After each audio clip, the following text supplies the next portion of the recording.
The dry, hot conditions of Mukoto village, Ward 31, Buhera, North Manicaland province, provide the setting of a rural household that is the epitome of sustainability, ingenuity, and rural living.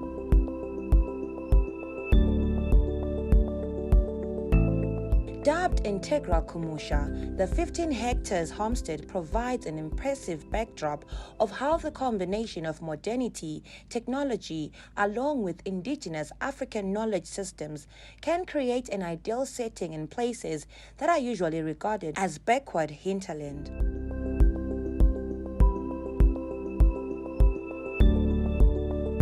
The brains behind this innovative project, Dr. Daud Taranhike and his wife, Mrs. Christina Taranhike, better known as Mai Chimuti, have fully embraced rural life and have made the most of it by creating a self-sustaining homestead that is the envy of many.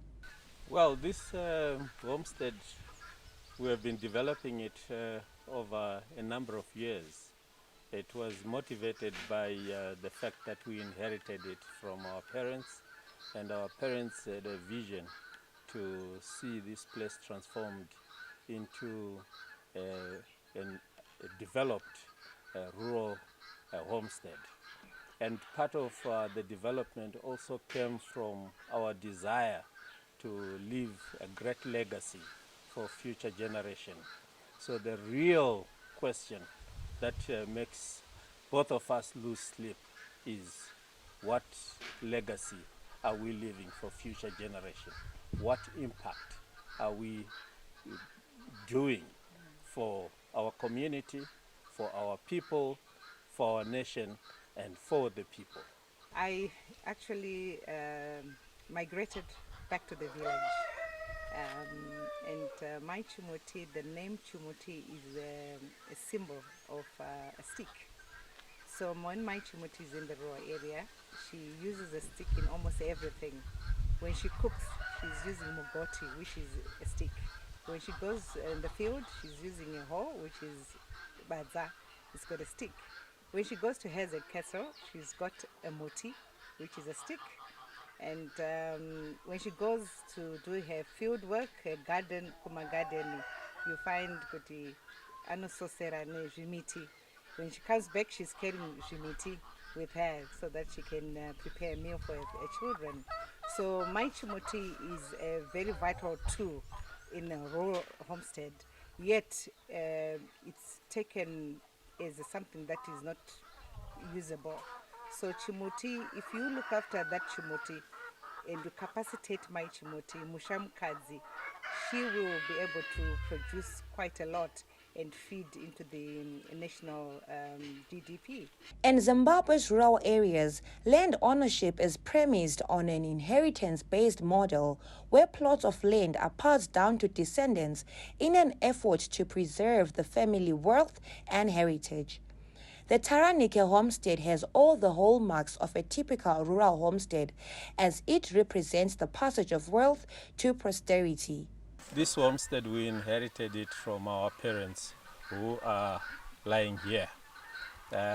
Our father and mother moved to this place in the early 60s, 1963 to be exact. So we grew up here, and when I was ready to also build my own homestead, I approached my father and said I would like to have a place of my own, which can you go and present my case with the village head, which he said, no, that's fine. I'll come back in a week or two's time. I will have gotten an answer for you. And when I came back, he invited his brother, his elder brother, his uncle, his mother's brother, his mother, my mother, and that was like the family eldership. And then he made it public that he wanted to show me where to build my own homestead. And then he put a peg close to the tree that was there in the yard. His brother then said, it would have been better if you had moved a little bit further so that you allow me and the family to have some freedom. But he insisted that he was doing it because he didn't want to see his legacy dying. Modern innovations conducted at Integral Kumusha did not go unnoticed, and on record, the Taranhike family have been in the limelight for their blended strategies, which combine modernity with tried and tested indigenous knowledge systems which have transformed Buhera North. Integral Kumusha has been named integral because it takes a holistic approach to development. The way we have developed this place, if you look at it, we look at 4 key areas. We look at the nature and community. You can see how we live in harmony with nature here, the various plants, trees, environment that God has given us, and also the livestock. We also live in a community. We are not divorced. We have our neighbors over there and around us. So community and nature to us play a very pivotal role. We are grounded in nature. That's where our local grounding is. And it not is so as Africans, we are grounded in the soil. We are made from the soil. We live on the soil. We survive by the soil. And we know we will go back to the soil. That's the first aspect. The second aspect is to do with culture and spirituality. We are very, very proud to be Africans and to advance our African heritage in terms of culture, in terms of the way we live our lifestyle, in terms of the way we exude ourselves. We do not consider ourselves second class to anybody. We are proud to be who we are. But just to give you the reason why we call it integral is because we will use technology. That's why we are actually on drip irrigation. That's part of technology. We use solar energy. We harness water, underground and rainwater. That's all part of the technology. We use gravitational force. We use very little here of machinery. We use what is appropriate in a rural setting. And at the same time, the fourth aspect we focus at to make it integral is that we look at the business aspect and economics. This Integral Kumusha generates income for itself, for its sustenance. While it is self-sufficient, it has to generate enough income for it to continue to go forward. So the products that we make here, we sell them, we market them, and we have internet and Wi-Fi, so we can communicate with the outside world. We can put our products on the internet. We can even communicate with people who are abroad. Recently, we have just been selling our product beyond the borders, like we sold 2 tons of turmeric to South Africa, and that was through the ICT. This has become an important development in our rural development approach. And as such, when Dr. Kundishora saw what we are doing, we then had a big conference, a networking conference, which was emphasizing on ICT and networks. That is taking the last mile of digital communication to the homes, to the users. And we have that facility here.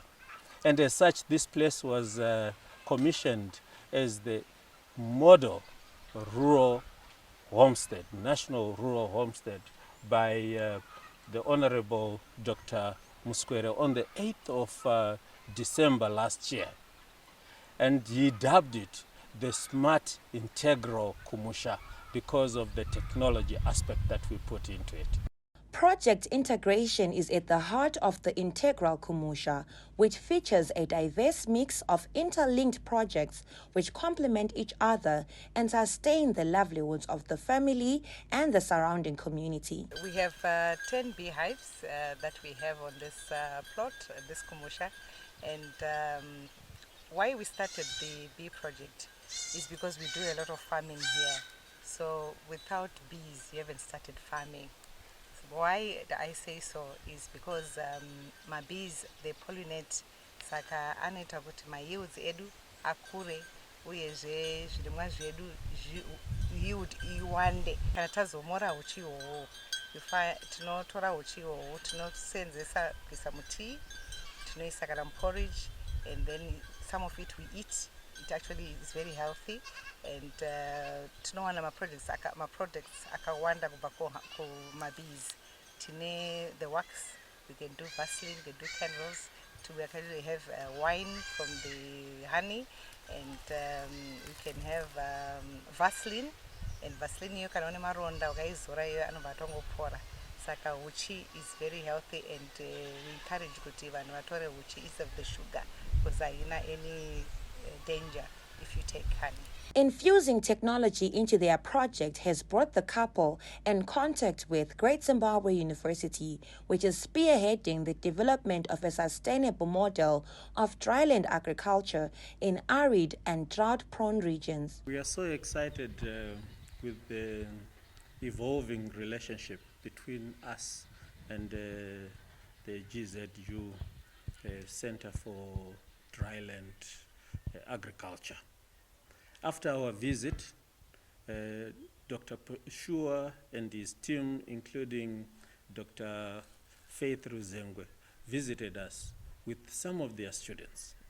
And to date, they have actually taken samples of the products that we produce here.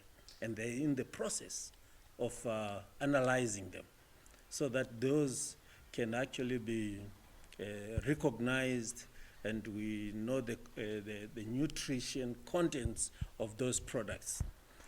And that is going to add value, because that will also help us to be SARS certified, and we'll be able then to convert this and even sell into established supermarkets. The research students, especially those involved in organic manure or fertilizer manufacturing, are working with us on that jetty composter, and that collaboration has started. We also have some of their students who we have recommended for the Home for Humanity course journey, where we are transforming. It's part of the planetary regeneration. So it's looking at the bigger picture, the soil regeneration, and some climatic change mitigatory measures and factors, and how to improve dryland crop farming. So this relationship is actually scaled up. And to add on to this scaling up, this is precisely what we would like, the trajectory from self-sufficiency, where we have been. Now we are molding and moving into the commercialization. And this whole setup, together with GZU, is going to bring in the industrialization. And the industrialization cannot happen without science and knowledge. We're going to be using both indigenous knowledge and exogenous knowledge, and the science bit. And that cooperation and the collaboration has started, and we are moving very fast. An aerial view of the plot reveals the extent of the infrastructure development that makes up the core of the Integral Kumusha concept. From the massive water storage tank to the processing shed to the homestead, the developments made to the plot are a revelation of the level of investment needed to ensure sustainable living in rural areas. Availability of arable land and consistent groundwater has provided an opportunity for the expansion of existing orchards to include a small avocado plantation in an effort to diversify income streams. We have 120 avocado fruit trees here. The Hass. The type is the Hass, and the Hass is very popular for export market. So we have put this whole place that we, I think in the next 3 years, these will start to be a reasonable fruit. This is we haven't even finished the first year. So we're actually looking after the trees and watering them during this dry season. We water about twice a week to ensure that they don't get dehydrated and wither. We also have the Tom Atkins mangoes, about 50 odd 60 trees that we have here. And the whole idea is that we don't just look at crops only. The horticulture bit looks at fruits and fruit trees. We also look at indigenous fruits that we have planted chorizoto in our forest there. We would like to have a mixture of indigenous and exotic fruit trees. So this is very healthy for us, and we're moving in that direction because we need that balanced approach. Harvesting of rainwater is a part of the Integral Kumusha concept in an effort to conserve the limited resource in the dry parts of Buhera North. We also harvest water from underground using our solar-powered borehole pumps. They pump up the water through this pipe and fill up both tanks, and use the same booster pump to fill up either the tanks or to water the garden. So that's we use both types of water harvesting, underground and rainwater. This is where we do our water harvesting. We collect water from the roof during rainy season. So the water is captured by this gutter. It comes in, there's a filter here, and then from there it continues, there's another filter there, and then it goes into the tanks, those 5,000 liter tanks. That's where we store our water for later use. Adaptive water conservation techniques such as mulching and trenching are being implemented to ensure moisture retention, a prerequisite for successful agriculture in dryland regions. These pits you are seeing in this Goronga, this is a storm drain, and this storm drain is to actually harvest water. You know, our land is sloppy, so we have actually invited the Agritech's extension, and they came here, the mechanization, and they actually assisted us to come up with this storm drain. These pits you are seeing, they are called infiltration pits. The purpose of this is where when it rains, the water, instead of flowing, going to the little stream that is down there, the water will fill these pits, and then when the water has finished raining, what happens to this water in the pits, it actually seeps through to the field, and which will make our field with moisture all the time. So this is the reason why we've put these infiltration pits. This is half of a hectare, and this is the project where we started doing our drip irrigation. And we have maize, we have cabbages, we have tomatoes, we have chomolia, we have another maize, we have spinach, and so forth. So when we plant here in Buhera, we use, actually this homestead, we are going 100% organic, so we use vermicompost in all that we do. So because we are trying to regenerate our soil, the fertilizers have actually damaged our soils, and we have realized that if we use manure, especially the 100% manure organic farming, we are regenerating the soil. We are also improving on our health. When we plant, we also use mulching. We collect a lot of grass from the community. We also create employment, because we ask the community to gather the grass, and then we buy this grass and we use it for mulching and also for doing our organic manure. So why do we mulch in Buhera? It's so hot here. So the reason of mulching is that we keep the moisture. After watering, the moisture is kept and we don't get evaporated by the sun. And in the long run, this grass will also decompose into manure, and it regenerates our soil. Harnessing of underground water is ensured continuous agricultural activity at the Integral Kumusha project, a situation that has digressed from the seasonal turn of food production, which is commonplace in rural communities.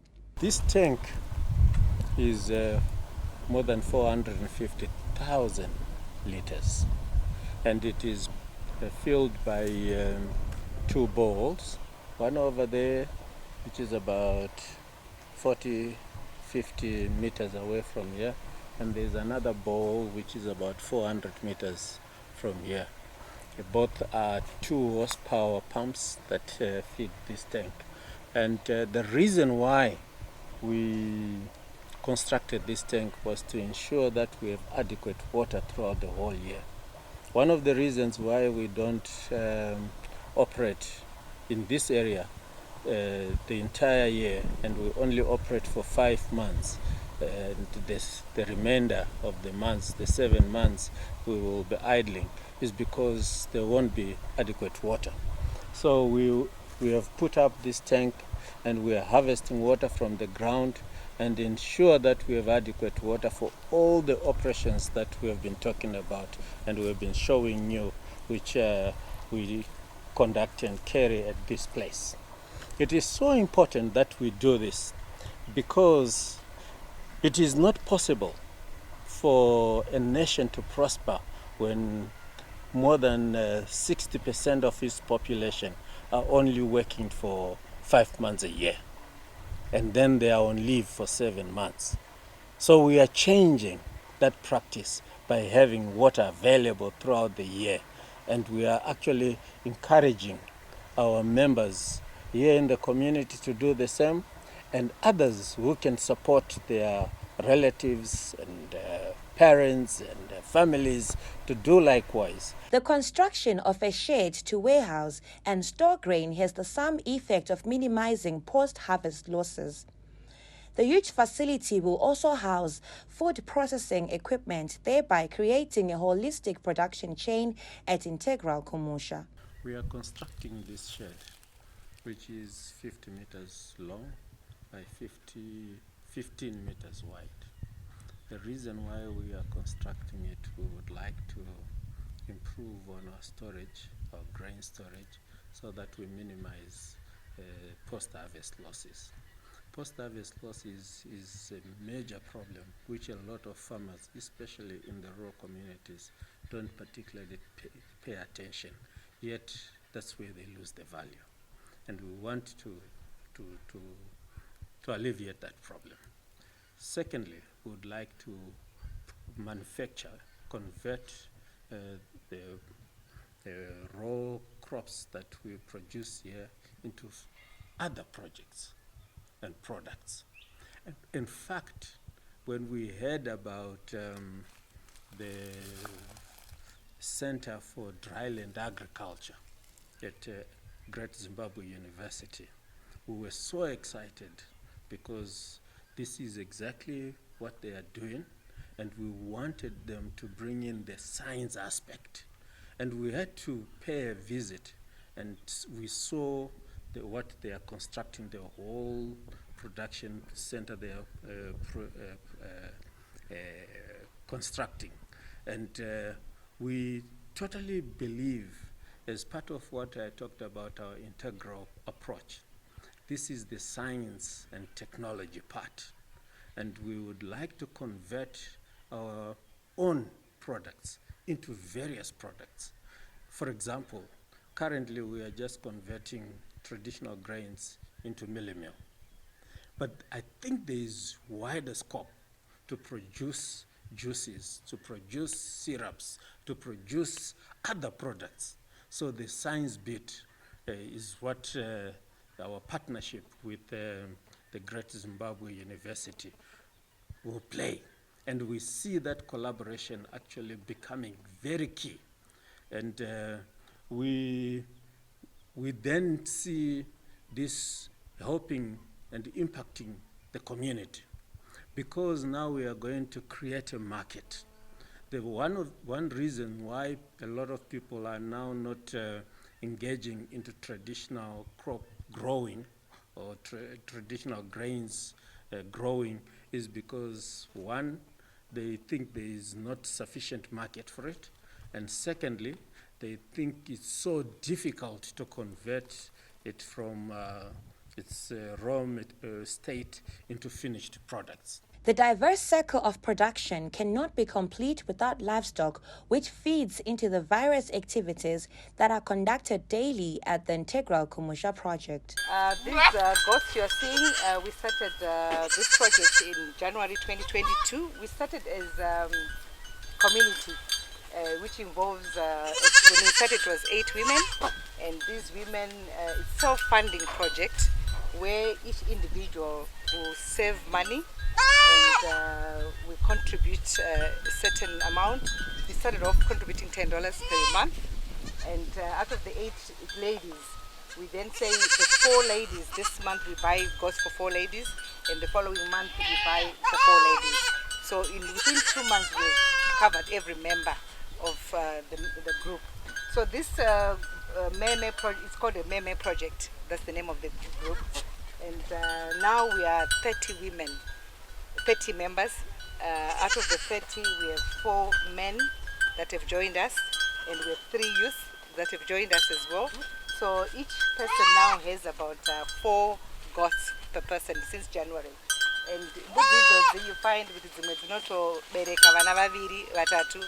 So imagine if you invested for $20 in January, and now you've got 2. That female goat has given you 2 kids. So it means you have made a good investment. So this now, as a woman, Aruma Ruzeva, you find that they now have what they call, I have a property. You know, they've invested money, and they've empowered. And if mwanaka dinga chikoro, you find that anogona kutengesa yoyo mwanaka enda kuchikoro. Saka we have moved from poverty to prosperity. As if to complete the process, the infusion of innovative and green technology provides much needed natural fertilizers to nourish the crops in the field. A well-placed biodigester known as a jati composter provides facility for producing the required nutrients. What you are seeing here is called a jati composter. It's a biodigester, and it was designed by Dr. Wingwiri of Zim Earthworms. So what we do here, we don't lose away all waste. We gather all waste that we find in this homestead. So mashanga, marara, whatever comes from our field, we retain it and put it back to the field. So how this works, it's got 6 compartments. In compartment number 1, we actually put all our waste in stages. So we divide this into about 5. We put our mashanga pasi, we put mfudze wembuzi, we put mauswa, we put mashanga, magunje, emuriwo, and so forth until the hole is filled. When it's filled, we then water 40 liters of water, which is 2 buckets of water. And then we close it tightly so that the heat doesn't come out. And then number 2, the week number 2, we are removing this stuff in number 1 into number 2. So in other words, we are now putting what is here into there. So what comes from the top now goes to the bottom, and what was at the bottom now comes on top. So we're shuffling this into there. And then week number 3, we are doing the same thing. So as we remove this part into there, we are actually feeding this again. And then we are moving this to there, we are moving this in there, and we make new compartment there. And then on number, inside this jati composter, there are little pipes that run through, and they go where there's that at the end there where we call the poop tea. So all the juice that comes out of this jati composter is called poop tea. It's actually your AN fertilizer, but this is now natural. fertilizer. And then number 4, number 5. When it gets number 5, I open inside and then I feel the temperature. If it's still hot, it means it has not finished the process of decomposing. So I wait. So everything waits to move. But when it's cool, we move out and we put everything. We move out everything. We put it on the, as you can see there, we put it on there for it to dry. After drying, we sieve, and then that becomes the fine manure. And then that fine compost. So number 6, we have earthworms that are in there. So these earthworms are going to now enrich our manures. So we put, let's say we put 1 kg of earthworms. It means we're going to put about 1 kg, 2 kg. But it all depends. The more they eat, the more manure we make. Remember, the earthworms, they don't eat their own china. So what remains at the bottom is the earthworm feces, and that is what we call the vermicompost. So it goes on top. The earthworms will go on top. It means that they are now hungry, and we have to put more feed. That is the fine compost we use as feed. And when that bin is filled up, we are going to remove the earthworms. We let them hungry for some time, for about 3 days, 4 days. We don't feed them anything, so they all come on top and they think we are dying. So I remove them, put them aside, and remove whatever is in the bottom. At the bottom, it's now called the vermicompost, and that's what I'm going to use into my field. And when I use that as a base of fertilizer, I don't need compound D anymore. I use that as my base of fertilizer, and that vermicompost, it makes your crops flourish. It's very good, and even the yield is very good as well. The sum total of Integral Kumusha is to highlight that intensive and profitable food production is possible even in the harshest and dry conditions that characterize Mukoto village, Ward 31, Buhera North. The Integral Kumusha project is a prime example of what ingenuity and perseverance can achieve even in the most unlikely of places.